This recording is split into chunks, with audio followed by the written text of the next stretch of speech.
What's up, everybody? Ben Raza, Matt Kajeski here, and we want to tell you about all the exciting things we've got at Betting You, our college sports betting podcast that we're going to be breaking down each and every day, giving you the picks for college football. You can find it on the Odd Shopper YouTube channel. You can find it on anywhere you listen to podcasts.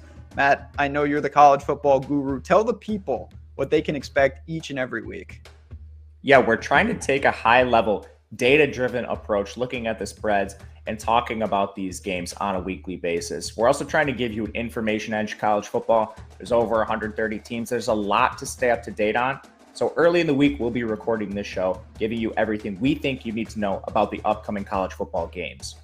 Absolutely. Here's a little sneak peek of what you can expect each and every week. We're going to be diving into games. We're going to be answering questions. We're going to be doing all the fun things here at Betting You. It is time to bet some actual games. And Matt, I want to ask you, last week we got things started, talked a little transfers, talked just the landscape of college football. The off-season Heisman market, is that something that you look to in the futures? And is there kind of that formula where we can get an idea of who might be live to win this award? Yeah, I think this is a beatable market. It's beatable primarily early in the offseason, and it rewards people that are following the news. They know the landscape of these teams, but not only that, you need to know who kind of traditionally wins the Heisman. There are a lot of really popular players out there that might not have the best odds and are actually kind of dead to win this award just based on the position they play, their conference, or maybe their team just isn't quite good enough to actually take down that Heisman award. So I do think this is a beatable market and one I try to attack every single offseason. You mentioned that Syracuse ultimately is towards the top of your favorite bets. What other team do you think stands out that you really want to put your money down on?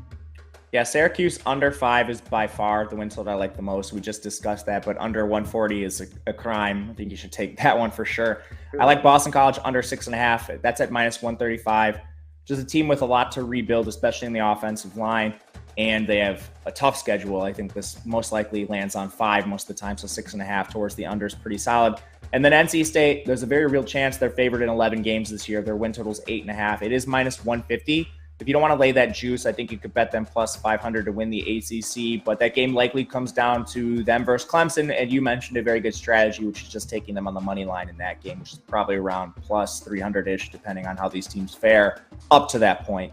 Those are my favorite three. I mean, Texas, I just don't think they're going to be good enough to propel a running back to actually win this award. And from there, with running back, you're also kind of towing this line.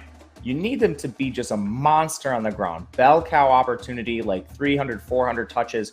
Bijan has that in his range of outcomes, but the more you touch the ball at the running back position, the higher likelihood you get injured. And we can ask Bijan about this last year. He was out for the year. I mean, like week 8, week 9. So that's also a risk here, too, with Texas. Not to mention, they have plenty of talent around Bijan. This is not an Alabama offense with Mark Ingram, where they're just devoid of talent around him, but they have a solid offensive line that can pound the ball. The biggest question with Texas this year outside of Quinn Ewers at quarterback is their offensive line. They're not returning very much production. The production they do return is poor. Now, they got a couple 5-stars in recruiting, just incoming freshmen. But again, those are incoming freshmen. It would take a lot for them to just come in and end up being like the Alabama offensive line that propelled them.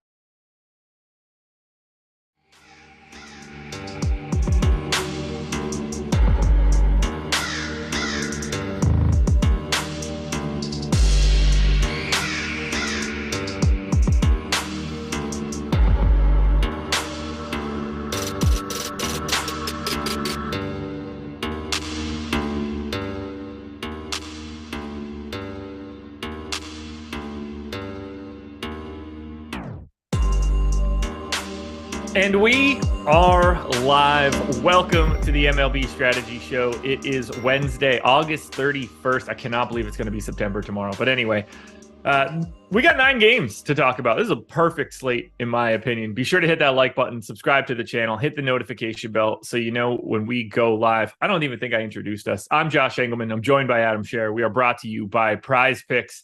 Adam, how did your what was yesterday? Tuesday. How did your Tuesday shake out?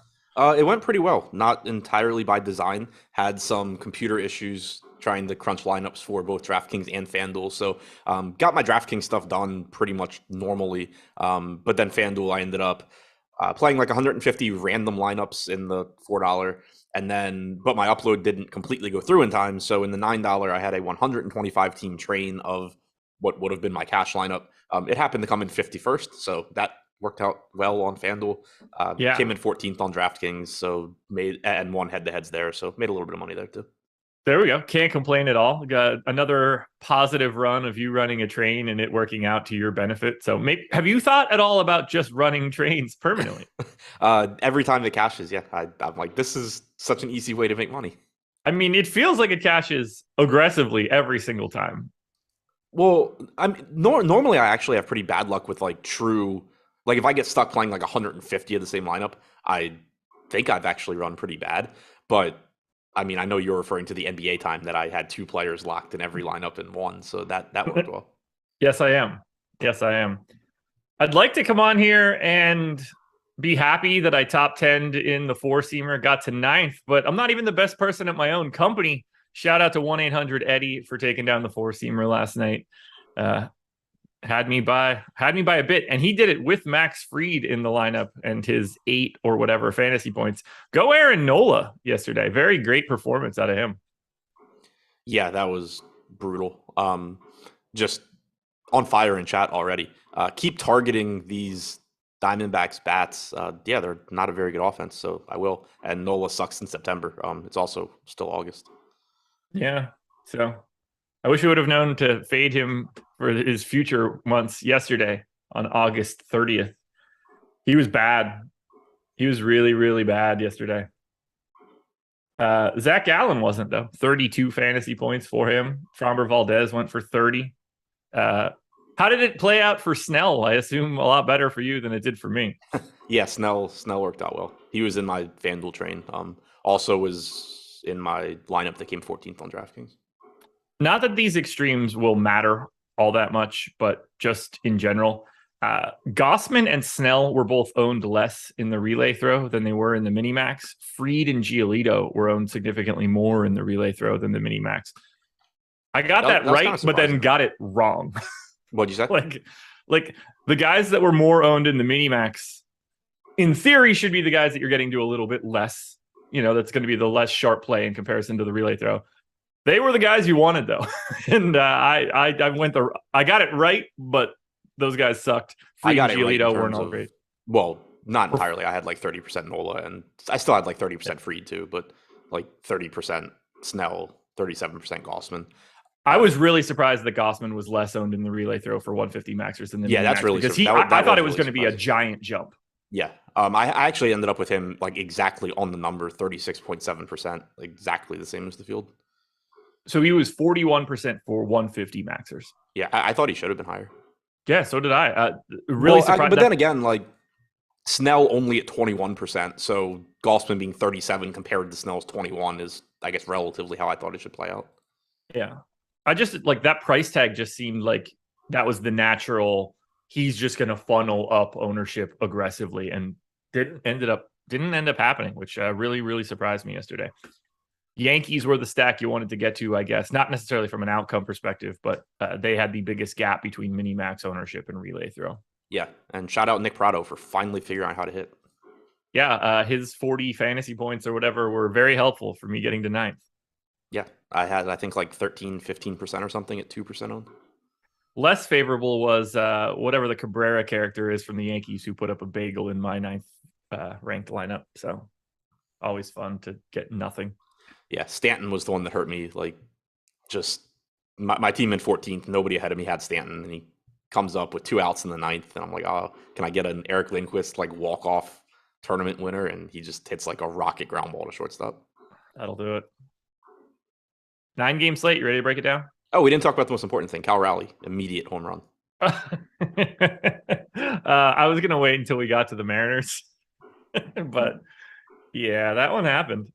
I don't think I've ever said someone's going to hit a home run unprompted on a show. Like, there have been times people force me to guess at who's going to hit a home run, but I'm pretty sure I'm 1 for 1 and just never going to do it again now. It was fantastic. It was so obvious that was going to happen the moment it did, and then like clockwork, there it was. And then all of a sudden, like my tweet, like I'm sure you were getting the same tags as me, but all of a sudden it was just like this laundry list of replies, and I was just like, okay, cool, this should be fun for me. Much better to be on your side there than mine, where everything is just like, ha, you're a moron. Right. Did you have a lot of Seattle? Because obviously that was working out pretty well. I was over the field. It wasn't a crazy amount. I had like 6% rally. He was like 2.5%, 3% on. Yeah. Like the moment we looked at that, and I'm going to get dragged for everything that I said, but the moment that game popped up and I looked at it, like we had the same conversation. This team's not getting any ownership, and I'm not entirely sure why. And like, I still can't get to them anyway, but it looked great on paper. Yeah. I mean, we had them projected for like 4% aggregate ownership. I think I had like 5%. Yeah. All right, let's talk about today's slate. Game number 1, Nats and A's. 4.1 run implied total for the Nats, 4.4 for the A's. Anibal Sanchez and James Caprillion. Neither guy's really pulling any ownership. Sanchez got to 5%. He's 5,500. I didn't really get to either one of these guys, and I'm not going to have a very easy time advocating for it. Yeah, neither am I. I think that they're both really bad. Obviously, the matchups are fine, but you have pretty solid pitching, at least at the top end on this slate. It's going to be difficult for me to want to get to these two guys. I just don't think you're going to have I don't think you're going to need value that badly just because pricing's typically not that sharp. Caprillion is awful. Sanchez is awful. Caprillion striking out, I have the wrong date up. I think it's like 13% or something this year, somewhere in that ballpark. Not good. 16.1% strikeout percentage for him. Sanchez at 16.6. Both have xFIPs well over 5. I don't really have any interest in either one. No. I got to 2 shares, I think, or maybe 1 share of Anibal Sanchez. That'll do it. So not too much else that I want to try to add to the equation there. All right, let's talk hitting. And unfortunately, we do have to talk about it. The A's are 6th in top stack. They are 1st in top value at 26%. No surprises. We know their salaries right now. 3rd in ownership at a crisp 10%. How do you feel about Oakland? This was a team that I didn't think that I was going to get to yesterday, and then I ended up getting to Oakland. Not that I didn't get to the Nats as well, but I'm going to get to Oakland again today. Yeah, I didn't get to the Nats yesterday, and I was kind of annoyed by that. Oakland, I kind of came in like around the field, but it was they pretty much played out the way that I expected them to. Like I had a lot of Seth Brown, and then it kind of just went down from there. But it's a similar spot here. They're just really cheap. And when you look at teams ahead of them in top stack percentage, most of those teams are a lot more expensive. They're also a lot better, but a lot more expensive. So I think at the very least, it's going to be a pretty useful team in terms of just filling out your lineups. Sanchez, not any good. It is a positive park shift for the A's. 200 expected ISO to righties, 140 to lefties this year from Sanchez in a relatively limited sample. But I think it's just going to be the same kind of thing. Like Seth Brown at 3,200 with multi-position eligibility is a legitimately good play, not even just like, oh, this guy's cheap and facing Sanchez. Langoliers, if he's in the lineup at 3,400, is going to look good. Sean Murphy is more expensive, but he's always a good option. You could have Tony Kemp leading off again for a cheap price tag. So again, I think it's just like Seth Brown is the clear priority for me. If Langoliers is in, I'll really like him at that price. And then everybody else just kind of ends up being filler. Seth Brown is the guy that I have the most of. He's also the most owned guy on DraftKings for the A's. But yeah, I got to 14%, so I'm slightly above the field here. And a lot of that has to do with the top 2 pitchers on today's slate, which we'll eventually get to, and why you might need some value today. But I don't want to limit my value to just the A's. I would like to get it on the opposite side, because in the grand scheme of things, we get to see the Nats face James Caprillion, and we get to see the A's face Anibal Sanchez. Nats 10th in top stack, so a little bit lower than the A's. 3rd in top value, 13%, so a little bit lower than the A's. 6th in ownership, so also a little bit lower than the A's. But I'm going right back to Washington again. I like the park here. I like the ability to roster cheap bats. I'm about 2x the field on the Nats. This is a game where I'm going to have a lot of hitter exposure, even though both teams suck. Yeah, I mean, I thought I was going to get to the Nats yesterday. I would like to get there today. Caprillion, 160 expected ISO to lefties, 171 to righties. I did like the spot for the Nats a bit better yesterday, just because even though I think Cole Irvin's a better pitcher than Caprillion, he has had real issues with right-handed power, and you're getting him, out of Oakland, facing a team that does actually have right-handed power. Here, most of the guys that are competent hitters on the Nats don't have the platoon advantage against Caprillion. Not that means that he can't hit him. He's not good against anybody, but I did actually like them a little bit better yesterday. But still, Meneses, Voit, Cruz, Lane Thomas is cheap. All those guys are going to look pretty good. Keibert Ruiz is a reasonable value option. You potentially get Luis Garcia leading off with multi-position eligibility, which is really useful. CJ Abrams probably moves up in the lineup a bit since he is left-handed. He's 2K flat. This is a team where, again, even though they're not very good, they do have enough like average-ish type hitters that are inexpensive in a good spot that I like getting there. Yeah, I didn't expect a quarter of my hitting exposure to be Nats and A's today, but that is where I stand at 11:12 a.m. So that should be a good time. Really makes you want to register more. Yeah, certainly makes me want to just jam away to the team that I have with the second lowest WRC plus on the slate and the team that's like fifth lowest. Yuck. Anyway, game number 2, unless you got more Nats and A's thoughts. Nope. Seth Brown likely in a cash consideration. Yeah, I would think so. I know I had him yesterday. I would think he's on the short list again today. That's a good point. Let me go ahead and run that unencumbered crunch.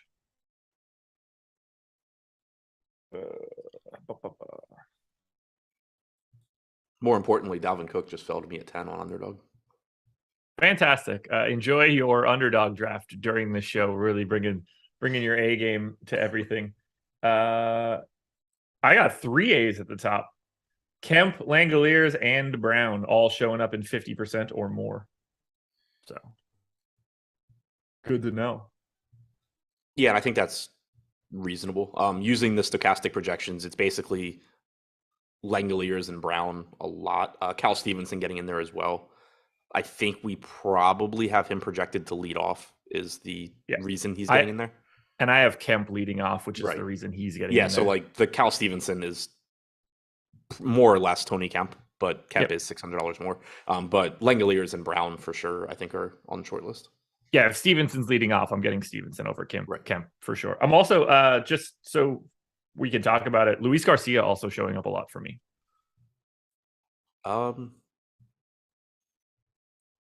He's in like 90% for me too. Yeah. Second base, shortstop, 3,800 on a 9-gamer, like in the leadoff spot. That's just going to show up. Yep. And he's not even that good. But like, he's not bad either. He's like a average, I think like 95 to 100 WRC plus projection. 98. Yeah. But like, that's sort of I'm saying it because I want people to realize like how important the top of the order is from getting additional plate appearances. The difference between Luis Garcia and Victor Robles today, if that's 1 and 9, is 1.2 plate appearances. That is multiple fantasy points. So there we go. Game 2, Blue Jays and Cubs. 5.1 run implied total for the Blue Jays, 3.4 for the Cubs. This is Mitch White and probably Luke Farrell. I don't know. Has that been confirmed yet? It was. I'm seeing no Farrell pitcher like listed as the assumption. I don't think it's been confirmed. Okay. I'm going to look at MLB.com's probables quickly just to see if that has been announced. But anyway, that's how I have it, at least for right now. And we didn't have a line when I originally grabbed this. I made that up as well. I don't think. Yeah, still TBD. I took the winning percentage from FanGraph, so I'm at least in the neighborhood of correct. Mitch White, Luke Farrell. Mitch White, 7% owned at 6,900. Farrell is going to end up unowned. I don't think he's going to be able to go long enough in this game to actually matter. How do you feel about Mitch White, though, at 6,900? Is this a viable paydown option for you? Yeah, if you need it. Like, he's not somebody I'm going out of my way to get to. I'm not excited about him, but 8.5% ownership. He's pulling more ownership than anybody else in his price range, and I think that should be the case. Like, you look at what's around him, and you're talking, James Caprillion, Marco Gonzalez, who, like, he's facing Detroit, so maybe, but still sucks. Anibal Sanchez sucks. Tommy Henry's got a tough matchup. So Chris Bubich is on the slate, so I guess that's where I'll actually end up going, but that's not recommended. So I get like why he's getting that ownership, but also the fact that he's only getting 8.5% ownership and everybody else is getting like 5% or less out of the cheap guys makes me think that you're just not going to need that price range all that much. Yeah, I got the 3% Mitch White. That seems about right to me. Yeah, I mean, not a great strikeout pitcher, 17.8% strikeout percentage, 4.38 xFIP, 3.86 FIP. Like the Cubs strike out a decent amount, but they aren't a bad offense in terms of production either. So really not a spot I'm going out of my way to get to, but if you need a pitcher in that price range, it's fine. All right. So to me, there's no way that this number is going to be right. And I think it's because of Luke Farrell's status, but we have the Blue Jays 8th in top stack, 12th in ownership. This is my number one stack. It's not close. I am well over the field in terms of projected ownership, but there's no way that the Blue Jays are average today in top stack with the second highest implied total. So assume that corrects itself once Luke Farrell is named. Yeah, agreed. Farrell also, like, he's not any sort of pitching prospect. He's 31 years old. He's thrown 7 innings in the majors this year, 24 and 2/3 last year. Going back to the start of 2020, a 223 expected ISO to righties, 160 to lefties. Going up against the Blue Jays in Toronto, tons and tons of right-handed power. Also threw 55 pitches his last time out. So while I agree with you that, I mean, even you could tell me he was throwing 80 pitches and I wouldn't want him against the Blue Jays, but I agree with you. He's not going like deep into the game. You're also not talking about like a 1-inning guy here either. Like no. The Blue Jays I gave him 3 1/3. Plenty of opportunities to light him up. Yeah, I gave him 3 1/3. Yeah, I think that makes sense. You know, it doesn't make much of a difference for him either direction. But yeah, they came out of my top stack percentage 12% of the time. That feels like that's going to be the case. Just so people realize it. If there's 18 teams on the slate, your average top stack odds are going to be 5.5%. That is exactly where the Blue Jays are. And I assume that's like the Luke Farrell thing is causing that to happen. So it's hard for me to say how much I'm going to get of Toronto because every one of these guys are going to be more owned than they are by what I think is a lot. But you don't think that the ownership is correct here, correct? Well, I said correct twice there. Yeah, I do not correct. I do not think the ownership is correct.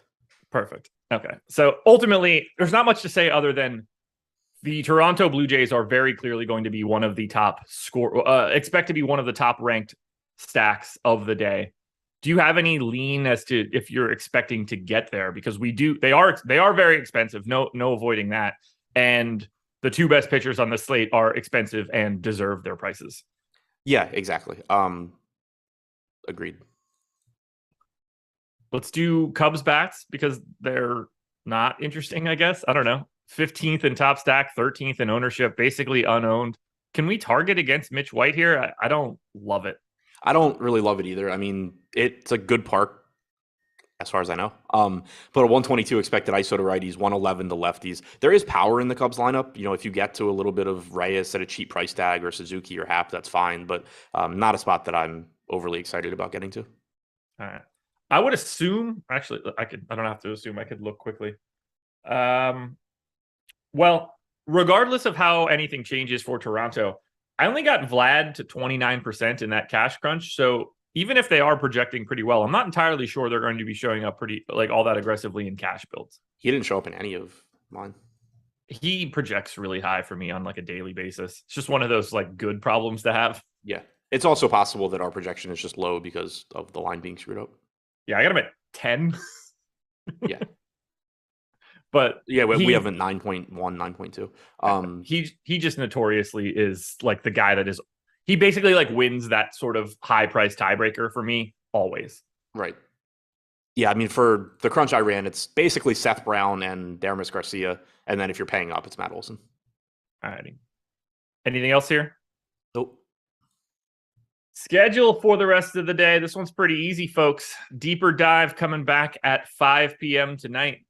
MLB live before lock at 6. If you want a pregame before the MLB deeper dive, my recommendation would be to watch Liverpool play Newcastle from 3 o'clock to 5 o'clock. That will lead you in directly to the deeper dive. I think that's the best thing you can do. MLB ownership projections are free. They drive basically everything that I do in DFS in general, particularly MLB DFS. It's a giant driving factor. You guys can get our ownership projections for no cost. Just go to stokastic.com, browse to our ownership, or just take a look in chat for a link. Mets and Dodgers, we're getting the first of 2 interesting pitchers. What a talking point this is going to be. 3.7 run implied total for the Mets, 3.1 for the Dodgers. Jacob deGrom and Tyler Anderson. Tyler Anderson, 8,300 and unowned. Did you think there'd be a situation where Jake deGrom is priced essentially appropriately at 11,500 against an all-star team and be 53% owned? I don't know what to do. I'm actually really interested to later, once we have some lineups and stuff, run a crunch and see what I do with this, because I think this is really difficult to talk about. Like, he's obviously the best pitcher on the slate. He is unbelievably good. but he's also priced correctly in a ridiculously difficult matchup and getting rostered by half the field. Yeah. So I ran the crunch. I got 59%. So I'm like sort of just holding hands with the field. I did take this game as in, I think I took the over. Let me make sure. No, I just straight took the Mets on my betting video last night. Both sides of it. You don't really see this all that frequently. Like, I don't have deGrom projected as the best pitcher today. I have it as Cole. Because, wait, in terms of actual fantasy points? Yeah. Okay. Yeah, I have Cole by 0.6 of a point. That's reasonable. One of those guys is facing the Angels and the other one is facing the Dodgers. Like, at some point in time, that matchup just like takes a little shine off of deGrom. It's those two guys on an island too. Yeah, I agree with that. But like Jacob deGrom is so much better than every other pitcher. Yeah, I agree. But the Dodgers offense is also a real problem. Starting with the K rates here that I have for the first four guys, 16, 18, 16, 19. Like, deGrom transcends strikeouts, but it's not like he's running into the Angels strikeout matchup either. Right. Well, I was going to say, that's the thing that makes it really interesting from a DFS standpoint too, is not only is deGrom facing the Dodgers and priced correctly, Cole's facing the Angels, Wright's facing Colorado, Lynn's facing Kansas City. Yeah. It's tricky. I mean, I assume you're still going to end up there. I'm curious to know if you're going to end up there the way that you have with some of these higher price pitchers as of late, where you're just hitting the lock button, essentially. I don't think that's going to be possible today. Yeah, I agree with you there. I mean, I don't think this is going to be the, like, I had 100% Corbin Burns across both sites type spot. Right. My guess is I get around the field. Yep. Because I do think it's pretty much correct. I agree. And that's where I am as well. I don't have anything really else to add. Like, it's arguably the best offense against probably the best pitcher in baseball. That's fun to see. Yeah, I mean, it's a really fun matchup. Yeah. That's going to be a war. I hope it's so good of a matchup, I'm tempted to watch it. Yeah, I was just thinking baseball. Do you have any reason to go to Tyler Anderson? No. I mean, I think he's a decent pitcher, but not a good matchup, and he's expensive enough. What the hell is Jake deGrom's ownership today if he's facing not the Dodgers? 70, 75. Honestly, it would be nuts. If you just flipped his matchup with Cole, I probably have deGrom like 2 fantasy points ahead. Easy. Yeah, I mean, we have deGrom by 2 fantasy points anyway. Really? Yeah, I can't. 0.3. That seems like a tough sell to me. I don't know. Look, I don't think it's crazy or anything like that, but it's not like Garrett Cole is just like he's 10-8 for like a random reason today. Like, everything is warranted for Cole. So much depends on that Angels lineup because they have the opportunity to run out truly gigantic strikeout number lineups when it breaks correctly. I mean, the thing is, like, it's obviously not a big sample. It's only 5 starts for deGrom this year. But like Garrett Cole this year has a 32% strikeout percentage. Obviously, that's elite. Jacob deGrom, the last 5 seasons, starting in 2018, 32.2, so about the same. 31.7, so about the same. 38.8, 45.1, and then this year, 44.7.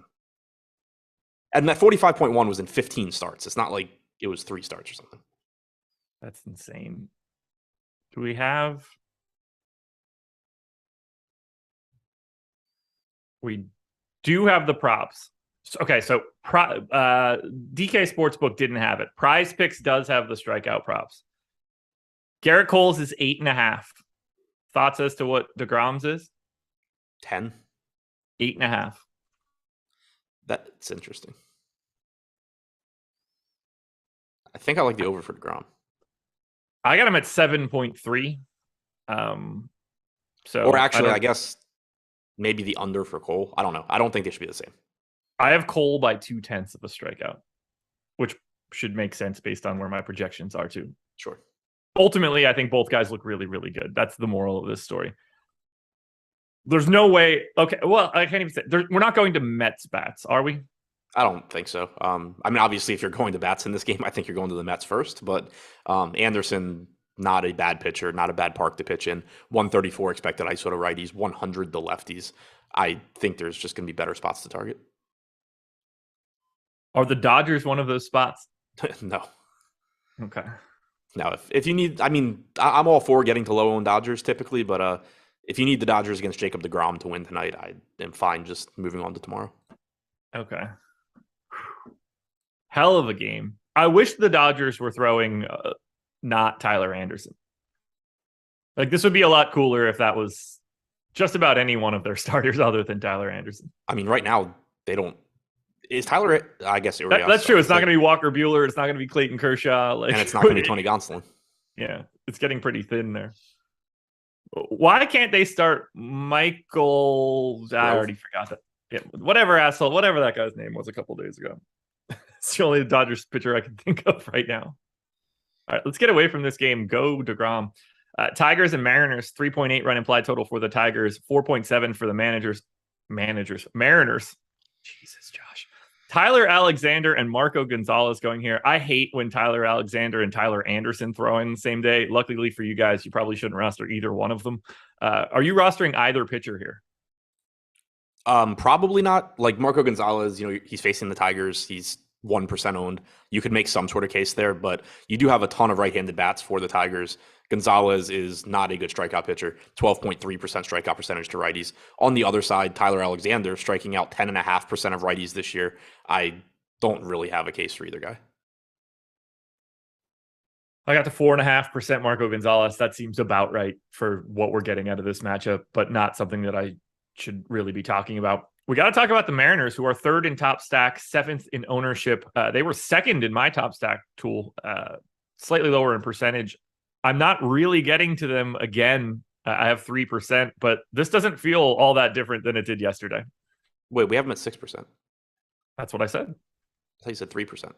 I have them at 3%. Oh, okay. I see. I misunderstood. So it feels like yesterday where they clearly look really good on paper against Tyler Alexander and the Tigers, but for reasons I just don't get them. Yeah, I mean, I guess the reason is that 1 through 4, they're expensive with especially Rodriguez, Haniger, and Suarez. But yeah. I mean, the rest of the team is cheap. Ty France, 4,500. That's a fair price tag. If you can't afford that, you can go to Santana. And then the bottom of the order is just basically free across the board, although they're not as good. But you made the point yesterday too. Like, it is kind of difficult to stack them when you have Rodriguez, Haniger at the same position. You have Santana, France at the same position. But I do like the spot. Positive park shift for them. Bad pitcher in Alexander, 204 expected ISO, 10.5% strikeout percentage to righties, 221 expected ISO to lefties too. So don't just assume if you're left-handed, you can't be played here, even though the entire lineup is probably going to be right-handed anyway. But it's a really good spot for the Mariners. Yeah, it's for some reason they just don't show up the way that I would want them to. I know for sure I don't want any of the Mariners catcher. He generally doesn't perform all that well, so that's just a skip for me today. Fucking ridiculous. I don't have anything else to add here. Like, would I be mad about getting to the team that I determined to be the second best stack on the slate? Absolutely not. Sign me up for some Seattle if I can get there. I just think based on my exposure to deGrom and Cole, and like, I'm just going to find it a little bit easier. I do think I'll get a little bit more Seattle once the Blue Jays ownership corrects itself. Right now, I'm just getting to the Blue Jays because they're unowned, and like, it's obvious why that happens. Then once that ownership comes up, it'll open up a couple extra slots for Seattle. Yeah, that's a good point. Like, if you're already sorting your lineups, that's just going to skew you towards Toronto at this point. Yeah, which it did. Tigers bats, though, we got to talk about it here. So this is the alternative to the A's or Nats. 13th in top stack is pretty poor. Second in top value, however, fourth in ownership. It looks like people are already getting there. If these guys, like if Javi Baez is already 18% owned, I mean, I get why it's happening. I probably just am not going to get to the Tigers. This seems like a pretty safe fate. I don't want to say safe, but like, this seems like I can safely say I'm going to be fading the Tigers if this holds. Yeah, I view them similarly to Oakland, where there's a few bats that I like a lot more than the rest. Like Eric Haas at 3,300 looks very good. Obviously, on Oakland, you have the Shea Langoliers version if he's in the lineup. But both of those guys, like, I wouldn't be surprised if one of them is the cash catcher. It was Langoliers primarily in the crunch I ran with the Stokastic projections, but you could make a case for Haas as well. I think Javi Baez looks fine. He was showing up in a lot of those cash lineups. Candelario, your boy at 2,200, was getting in there as well. We have him projected to hit higher in the order than eighth, but I think that there is value here, and it's a good spot. You have a $2,300 Reyes as well, but it's similar to Oakland. I think it's more likely that they are like filler for me than like a 5-man stack that I'm heavily attacking. Did you get to any Toro in your cash crunch? Because he's showing up for me, obviously coming from the Seattle side. No, second base, right? Yeah. No. Who Luis did you Garcia, get at Nick second? Gordon, Harrison, Marte, Polanco. Yeah. Nick Gordon was my third. I was just getting Toro before him. I don't have anything else here, Tigers or Mariners.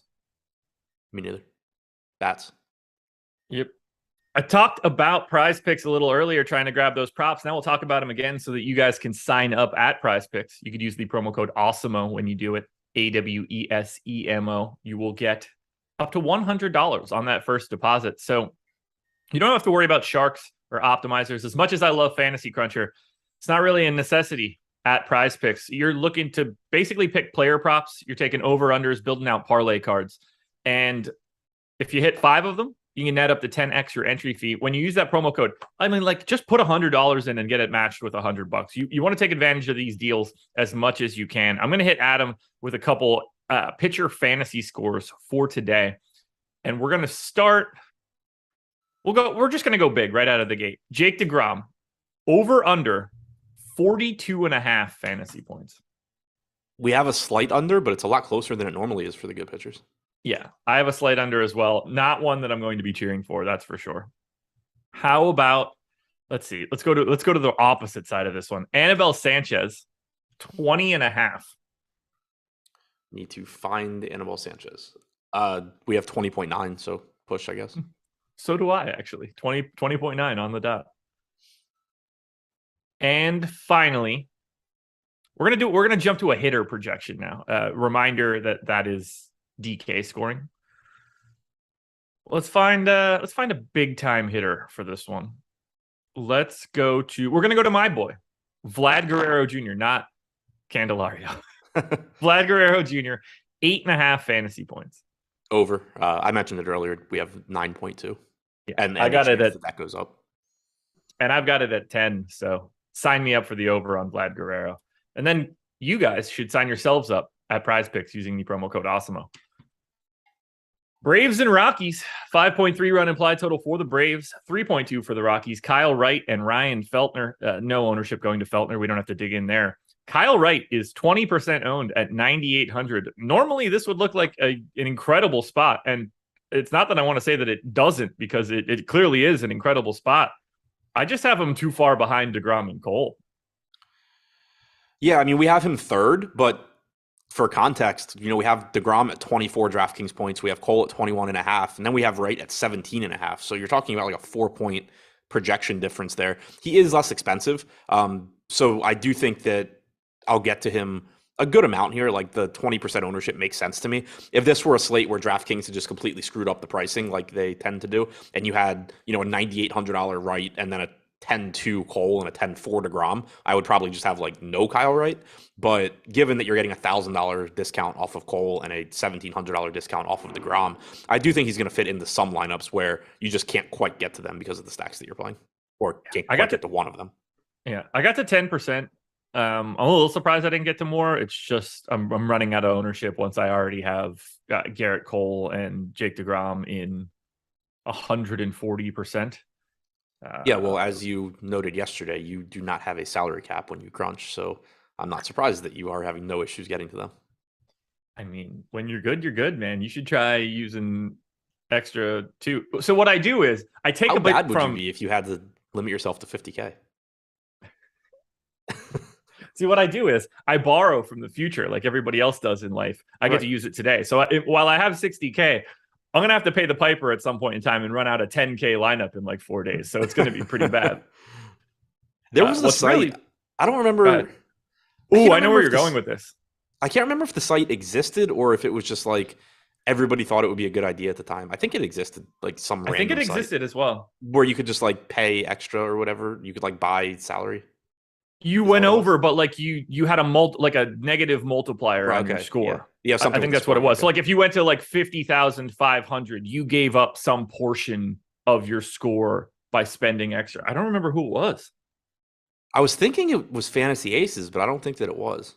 I think it was somebody before them. I never played it, I don't think. My first thought was Draft Day, but I know it's not. Yeah, I think it was one of the sites that was around before I started playing. Oh, man. I can't remember. If anybody in chat remembers, let us know. But that definitely existed. You could... honestly, I feel like I saw that while I was here, but I could be wrong.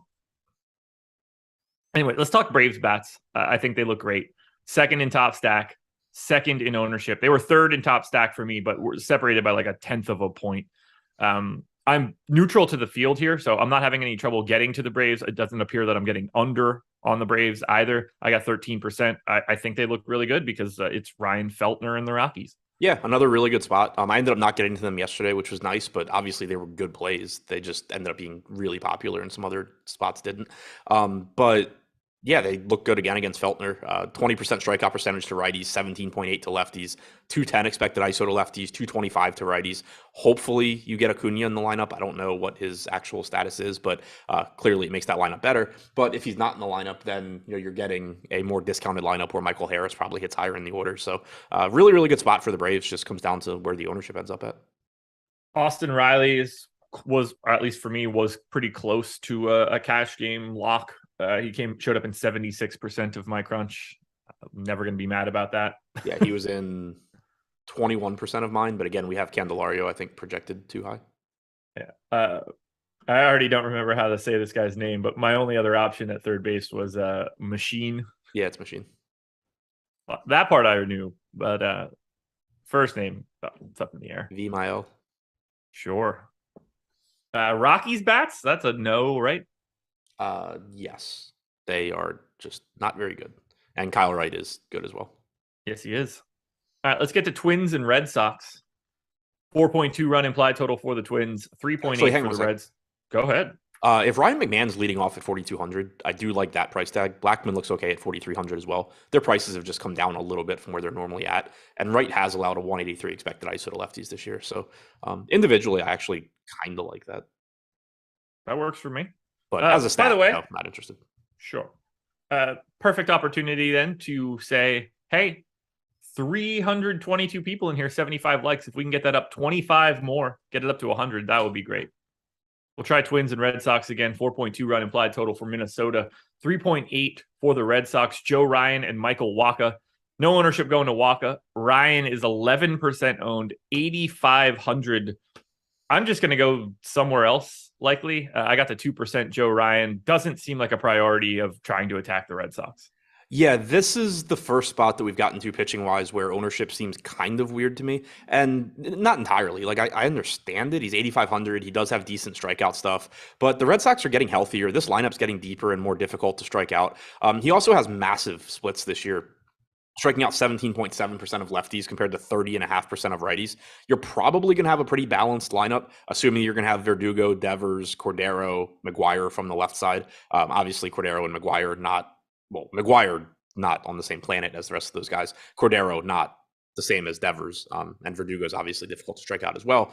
But a pretty balanced lineup. And the reason I say that I think the ownership is kind of weird to me is when you look at projections. We already talked about deGrom and Cole just kind of being in a tier by themselves. Kyle Wright being third. But then when you look at these mid-range guys, Lance Lynn projects higher than Ryan, and he's less expensive. Obviously, he's getting more ownership. But then, like Patrick Sandoval, for example, is $800 more expensive. He's getting 1% ownership compared to Ryan's 13. We have Sandoval projected 0.7 points below Joe Ryan. So that's a spot where the gap in projection probably isn't as big as it needs to be to make up for a 12-1 ownership difference.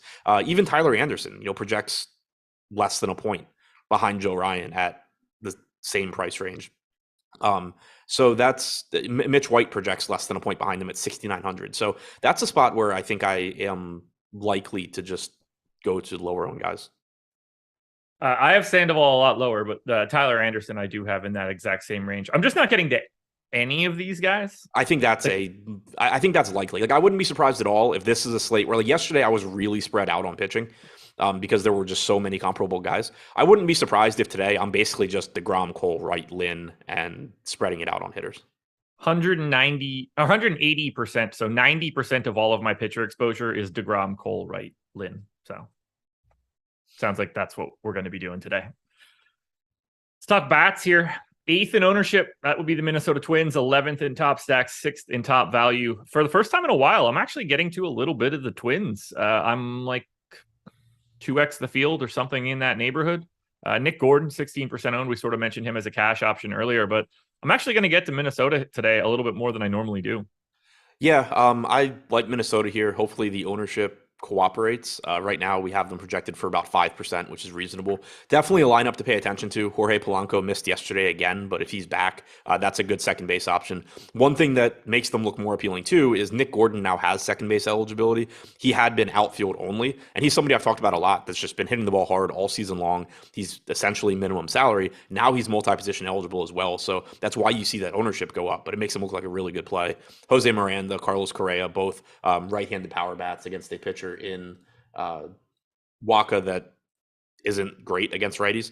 157 expected ISO to righties this year. If you go back to the start of last year, though, a 202 expected ISO to righties. He's had some right-handed power issues throughout his career. So I'm with you. I do like the Twins here. Do you like Boston on the opposite side, particularly against that Joe Ryan ownership? 9th in top stack, 14th in ownership.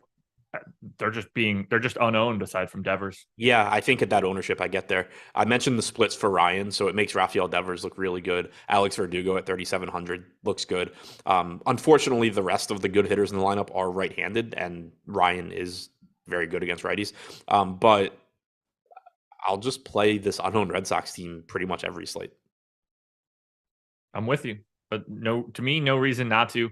Although not exactly a good implied total here for Boston, but this is just a place to go where there isn't a lot of ownership, but there is a lot of talent. And that's just sort of the spots that I want to get to, especially on a day like today, where I think pitching is about as cut and dry as it gets.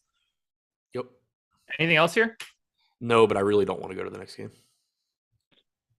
White Sox and Royals, 4.8 run implied total for the White Sox, 3.6 for the Royals. Lance Lynn and Chris Bubich. One of these pitchers is getting 40% ownership by the public. The other is getting none. That'll be the spot where Adam gets 40. Talk to me about Chris Bubich. He's 6,200.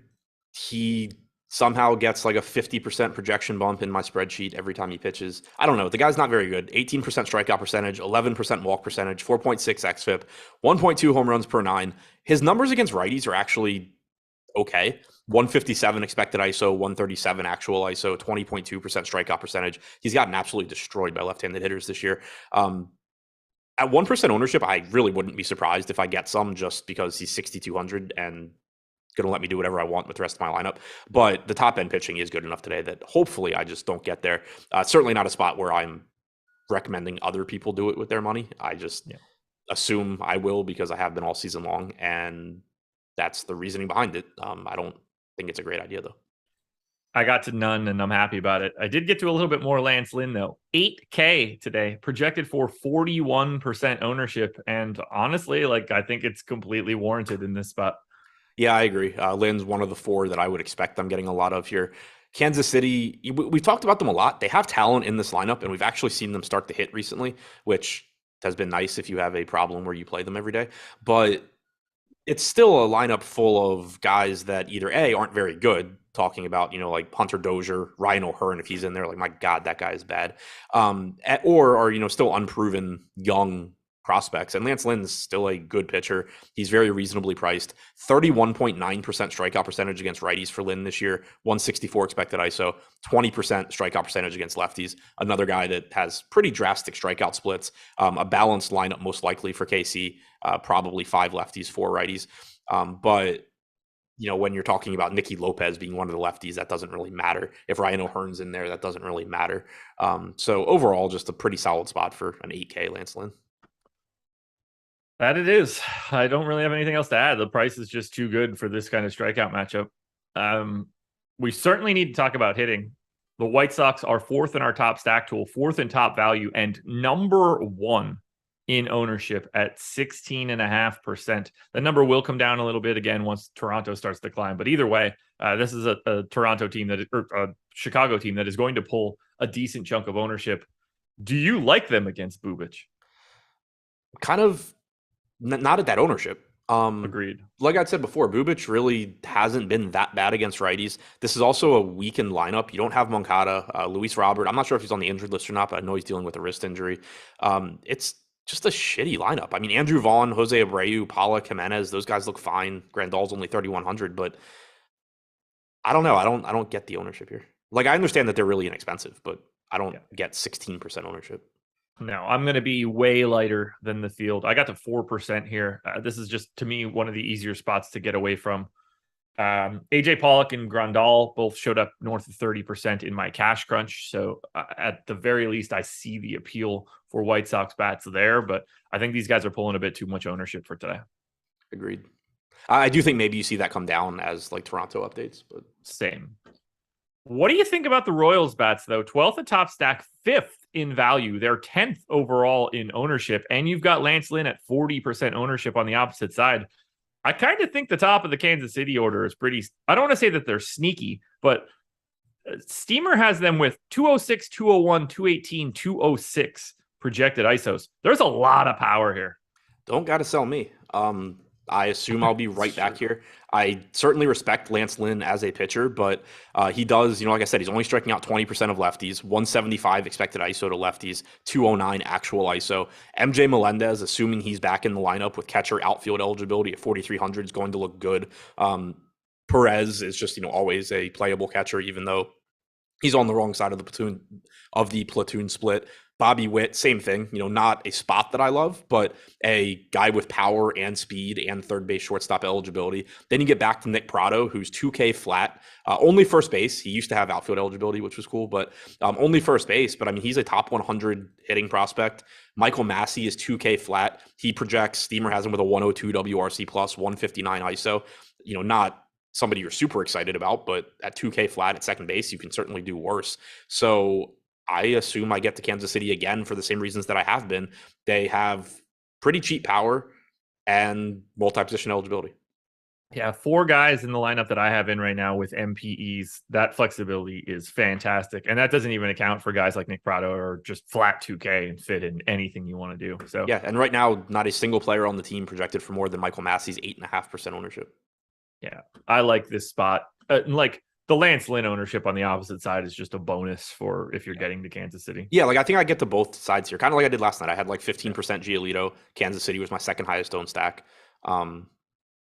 It's not I don't consider it a very high probability spot for Kansas City. I think Lance Lynn is likely to succeed, but when Kansas City does well, it just allows you to have such good lineups around them, and they have enough power and speed in their lineup that they realistically can do well. You're not talking about the Pirates or something. 7% of my 5-man stacks were Royals here, and I had 31% of Lynn. So a little bit lighter than Lynn on the field, a little bit over on the Royals. Very happy with that combination. Agreed. George with the super chat. Would you guys mind talking at the end really quick about the 3-game early slate pitchers and stacks? That's going to be up to Adam because I'm not playing it. So I mean, I'm going to play it. I haven't looked at it. If you want me to give probably bad advice, I literally I don't even know who's playing. I don't know who's pitching. I can pull it up and talk out of my ass for a minute. Well, that'll be no different than the past 50 minutes, so that should be fine. Angels and Yankees, 3.2 run implied total for the Angels, 4.4 for the Yankees. Patrick Sandoval and Garrett Cole. Sandoval pulling precisely no ownership at 9,300 against the Yankees. Not all that surprising to me. On the opposite side, Garrett Cole, 10,800, second most expensive pitcher behind Jake DeGrom, $700 shy there. 48% owned, so actually second behind DeGrom. This is my preferred starter for today if I'm having to split hairs between he and DeGrom. They are clearly the 2 best options. I just slightly lean Cole. Better matchup, better price. Yeah, I mean, without a doubt, top 2 options. I think I've made it clear I'm a little bit higher on DeGrom, but either way, good matchup, good strikeout matchup, really good pitcher. Not the same level as DeGrom, but still a really good pitcher. I don't think there's a whole lot to say here. He's obviously a good play. Yeah. Keep those strikeouts in the lineup. Maybe they'll move something around and it can get even better, but this just looks really good. I don't know what else I could possibly say. Cash game, there are only three choices, right? It's Lynn, it's deGrom, it's Cole, and it's likely deGrom and Cole. Yep. Yeah, I got 100% Cole, 98% deGrom in the crunch that I ran. But if there's any name other than those three names, as we tell you most often, please write that guy's name down and play them regularly if you can. Also, regarding the early slate, Jorge beat me on DraftKings again last night, so figure that shit out yourself. That's great. All right, let's talk Yankees. 5th in top stack, 11th in ownership. If this sort of information holds, I have them more than 2x the field right now. And while I don't want to target against Sandoval, this park plays up home runs. And when you can get all these righty power bats for the Yankees going, I would like to do that. So sign me up for some New York Yankees bats like usual. Yeah, as always. I have a lot of respect for Sandoval, and he has done an excellent job limiting power this year. 121 expected ISO to righties, 105 actual ISO, sub 100 expected ISO to lefties. Guess what his actual ISO to lefties is? I can't believe this is a number. 0.064. 0.01. 391 pitches thrown. To lefties? Yeah, to lefties. This season, right? This season, yeah. I'm going to FanGraphs just to make sure that this is not like incorrect. No, that's right. 27 and a third innings, 177 slugging, 167 average. He's given up, this is incredible, 16 hits against lefties. 15 of those are singles, 1 double. No triples, no homers. Yeah, that's ridiculous. Not that it matters a lot against the Yankees, and obviously it's not sustainable anyway. But the point is, sub 100 expected ISO to lefties, 121 to righties. He's actually a solid pitcher, and I mentioned him earlier when we talked about Joe Ryan.